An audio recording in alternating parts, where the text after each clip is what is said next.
My husband and I were excited to start our life together, especially since we had just found out we were expecting our first child. Little did we know our dream of a peaceful neighborhood was about to be shattered by the self-proclaimed royalty of the cul-de-sac.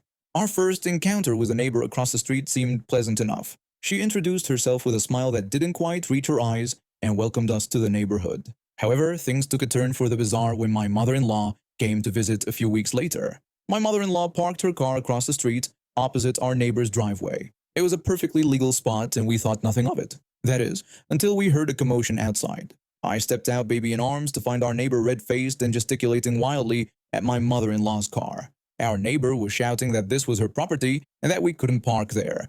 My mother-in-law calmly pointed out that it was a public street. The neighbor insisted that the entire section was part of her driveway. When I asked if there was a problem, the neighbor accused my guest of trespassing on her property. I looked at the street, then at our neighbor's actual driveway, which was clearly not obstructed in any way. Confusion doesn't begin to describe what I was feeling. I tried to explain that the car was parked on the street, not in her driveway. The neighbor's response was to yell that it was illegal and that she was calling the police. And just like that, she stormed off to her house, leaving us bewildered on the sidewalk. My mother-in-law and I exchanged looks, unsure whether to laugh or be concerned. My mother-in-law asked if she should move the car, but I assured her she wasn't doing anything wrong and suggested we wait to see what happens. We didn't have to wait long. Within minutes, other neighbors started poking their heads out, curious about the commotion. As it turns out, we weren't the first victims of the driveway dictator. One neighbor approached us shaking his head. He told us not to worry about her, explaining that she'd been doing this to everyone. He mentioned that just last week, she had left a note on his car threatening to have it towed. Another neighbor chimed in, sharing a story about how our problematic neighbor had told a social worker visiting an elderly resident that she was parking illegally. The poor social worker had been so flustered that she almost left without checking on her patient. As we traded stories, a police car pulled up. Our driveway overlord rushed out clutching a mug and looking triumphant. The officer went into her house, and we waited with bated breath. When he finally emerged, he looked more confused than when he arrived. He made his way to us, notepad in hand. The officer inquired about a complaint they'd received regarding a car blocking a driveway. My mother-in-law identified her car as the one in question, pointing to the silver vehicle across the street. The officer looked at the car, then back at us, his brow furrowed. He expressed confusion about the issue, noting that the car wasn't blocking any driveway. I explained that our neighbors seemed to think the entire street was her personal property. I showed him a photo I'd taken earlier of where the car was parked, complete with a timestamp. The officer sighed deeply and asked if there had been any other issues with this neighbor. And that's when the floodgates opened. Our neighbors filled him in on the notes, the threats, and the general harassment they'd been experiencing. The officer diligently took notes, his expression growing more exasperated by the minute. Our neighbor had told the officer that I had trained my cat to use her garden as a litter box. I assured the officer that I had not trained my cat to do anything, joking that he barely listens when I call him for dinner. The officer tried to maintain his professional demeanor, but I could see the corners of his mouth twitching. He thanked us for our time and returned to our neighbor's house. We couldn't hear what was said, but judging by her expression, when he left, it wasn't what she wanted to hear. Later, we learned that the officer had warned her about harassment and making false reports. He also mentioned that if anyone caught them driving under the influence, another neighborly observation, they'd be arrested. Our entitled neighbor now parks across from her own driveway in some sort of protest. The rest of us, we make sure to legally park in front of and behind her car whenever possible.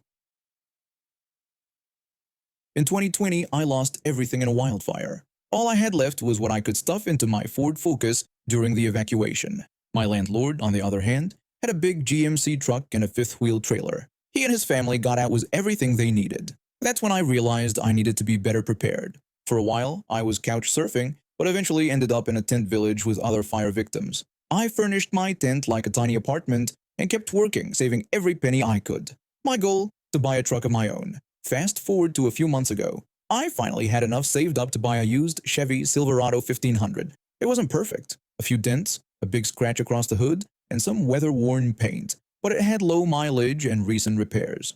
I was over the moon.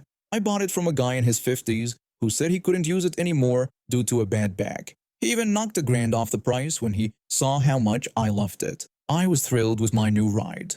A few weeks later, I was in the same area looking at a used camp trailer. After deciding against it, I stopped at a local diner for dinner. As I was leaving, I noticed a woman in her 40s examining my truck. I approached her and asked what she was doing. She immediately demanded to know where I got the truck. When I told her I had bought it a few weeks ago. She accused me of stealing it. I denied her accusation, explaining that I had purchased it from the rightful owner. The woman then pulled out her phone and showed me a picture of the truck with the same guy who sold it to me. She triumphantly declared that this proved I had stolen it and demanded I return it to her immediately. I calmly explained that I had bought the truck fair and square from the man in the photo and that it was now mine. Frustrated, she sat on my bumper and called the police, exaggerating wildly. I decided to wait it out. When the police arrived, she went into full drama mode, claiming that her truck had gone missing and she had finally found it. She demanded they arrest me for grand theft auto. I remained calm and showed the officers my documents, asking them to verify that I was the legal owner. The woman tried to get into my truck, but I quickly locked it. She kept insisting that they should just arrest me. After checking my information, the officer confirmed everything was in order and told me I was free to go, stating that the truck checked out as mine. The woman couldn't believe it and demanded they check again. She then showed more pictures on her phone, including one with the man who sold me the truck. I pointed out that this was the person I had bought it from and that I didn't know who the woman was. She then revealed that he was her soon-to-be ex-husband and they were getting divorced. She claimed he had bought the truck for her. I explained that when I bought it, only his name was on the title. The woman angrily said he had sold it without her permission. The officer had to break the news to her that the truck was now legally mine. The woman broke down crying. Feeling a bit bad for her, I suggested to the officers that they might want to do a wellness check on her. As I was preparing to leave, she shouted that she was going to follow me and find out where I lived. The officers quickly intervened, putting her in their car before she could act on that threat. I wasted no time in getting out of there. Later, I contacted the seller. He confirmed she was his soon-to-be ex-wife, who had cheated on him twice. The truck was always in his name and she had signed a prenup. The divorce wasn't going her way. It's been months now, and I haven't seen her again. I avoid that area just in case, but for all I know, she might not even live there anymore. I'm just glad I finally have my truck, and I'm better prepared for whatever life throws at me next. I've always been a city girl at heart, but after years of hustling in the concrete jungle, I decided it was time for a change. The stress of my high-powered job in finance was taking its toll, and I longed for a quieter life. So I took the plunge and bought a charming house in a small suburban neighborhood. It wasn't easy leaving everything behind, but I was ready for a fresh start. The house was perfect, a cozy two-story with a spacious yard that I couldn't wait to turn into my personal oasis. I had big plans for a garden and maybe even a small vegetable patch. The neighbors seemed friendly enough when I first moved in, though I didn't have much time to socialize before I had to leave for a week-long business trip to tie up loose ends at my old job. When I returned from my trip early one Sunday morning, I was exhausted and looking forward to a quiet day of unpacking and settling in. But my yard was filled with people, music was blasting, and the smell of barbecue filled the air. For a moment, I thought I must have the wrong house. I got out of my car, still can't believe it, when a woman I vaguely recognized as my next-door neighbor approached me with a big smile. She greeted me cheerfully, mentioning my return and asking if I could get more ice from the store as they were running low. Confused, I asked her what was going on. She casually explained that it was the neighborhood summer bash and that my yard was perfect for it. I pointed out that this was my property and I hadn't authorized this. She dismissed my concerns, saying I had barely lived here and that my house was much bigger than hers, so it made sense to use this space. I tried to explain that she couldn't just use someone else's property without permission. She brushed off my objection, saying it was too late now as the party was in full swing. She then suggested I join in and help serve the food. When I protested that this was my house, she agreed, saying this was how neighbors help each other. She then handed me a trash bag and urged me to start cleaning up some empty plates. I stood there, mouth agape, trying to process the audacity of this woman. But before I could respond, she was already shoving a trash bag into my hands and pushing me towards a group of people. For the next hour, I found myself in a surreal situation, mechanically picking up trash in my own yard while trying to figure out how to end this nightmare. Every time I tried to speak up, Karen would appear, shooing me towards another task, or introducing me to someone as the new neighbor who's so generously hosting us. Finally, I'd had enough. I marched up to Karen, who was chatting with a couple by the grill. I told her that the party needed to end now. She laughed it off, saying we were just getting started. I insisted, telling her this was my property and I wanted everyone gone. Karen turned to the couple, expressing shock at my selfishness. She then told me that I clearly didn't understand how things worked around here, and that this house was wasted on someone like me. When I asked for clarification, she pointed out a friend of hers who was looking for a place just like this. She suggested making a deal, assuring me her friend would give a fair price. Shocked, I asked if she was trying to sell my house. She replied that I clearly didn't appreciate it and her friend would make much better use of it. That was the last straw. I stormed into my house, grabbed my phone, and called the police. When I came back out, Karen was still chatting with her friend as if nothing had happened.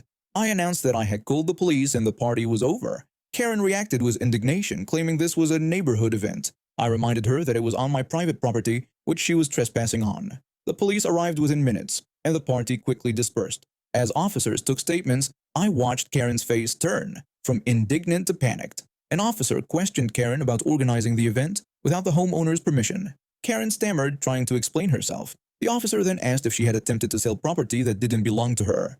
Karen tried to brush it off as a joke, claiming I didn't understand their community spirit. In the end, Karen was charged with trespassing and attempted fraud. The other neighbors, horrified by her actions, came by over the next few days to apologize and help clean up. Karen put her house up for sale a month later. I heard that she was moving to a condo in the city. Apparently, suburban life was too stressful for her. When we finally got that big break, a promotion for him and a successful side business for me, we decided it was time to upgrade. Our new house was everything we dreamed of. Spacious, modern, with a beautiful yard for our 6-month-old daughter to play in. But little did we know our slice of paradise came with a catch. Our next-door neighbor. From day one, this woman was a thorn in our side. She'd complain about everything, the color of our curtains, how often we mowed our lawn, even the brand of car we drove. It was like nothing we did was good enough for Her Highness. At first, we tried to be friendly. My husband and I would wave and smile, hoping to break the ice. But she'd just turn up her nose and strut away like we were beneath her. Things took a turn for the bizarre about a month after we moved in. I was in the front yard pushing my daughter on her little swing when the neighbor came marching over, pushing a stroller. The neighbor approached me with a snide comment about flaunting my child. When I explained I was just giving my daughter some fresh air, she grudgingly admitted that my baby was cuter than hers. I was shocked by her words about her own child. I tried to be polite, saying all babies are precious, but she insisted that mine was superior and that she deserved a baby like that. Before I could respond, she took off. A week later, there was a loud banging on our door. I opened it to find the neighbor, red-faced and wild-eyed, clutching a squirming toddler. She announced that she had come to trade babies. When I expressed my confusion, she clarified that she wanted to swap her baby for mine, claiming she was a better mother. I told her she was insane and that babies couldn't be traded. The neighbor then produced a piece of paper, insisting it was a legal document giving her the right to swap our children. She demanded I hand over my baby. I slammed the door in her face and called the police. The police came, but she played it off as a misunderstanding. They warned her to stay away, but that was just the beginning. She started showing up everywhere we went. If we took our daughter to the park, there she was, watching us from behind a tree. When we went grocery shopping, we'd spot her peeking around the aisles. It was terrifying. One night I woke up to a noise in the nursery. I crept down the hole and peeked in, only to see a figure leaning over my daughter's crib. I flipped on the light, and there she was, our neighbor, arms outstretched toward my baby. She was cooing to my daughter, telling her not to cry and that Mommy was there to take her home. I screamed, my husband came running, and we managed to chase her out. But that was the last straw. We got a restraining order, installed security cameras, and even hired a lawyer to help us fight back. It turns out we weren't her first victims. Our lawyer dug up a history of similar incidents in other neighborhoods. She'd been forcing families out of their homes for years, always fixating on their children. With the evidence mounting, the police finally took action. They arrested her, and during the search of her home, they found a room full of baby clothes, toys, and even a wall of photos, all of children that weren't hers. The trial was a media circus. Our neighbor tried to play the victim, claiming she just wanted to save the children from unfit parents. But the jury didn't buy it. She was convicted on multiple charges and sentenced to years in prison. We decided to stay in our home. We weren't going to let one twisted individual drive us away from the life we'd worked so hard to build. Our neighborhood rallied around us, and we formed a tight-knit community. Now, when I look out at our beautiful yard and watch my daughter play, I feel a sense of peace. We faced a nightmare and came out stronger. And every so often, when a new family moves in, I make sure to be the first one to welcome them, with a plate of cookies and a genuine smile.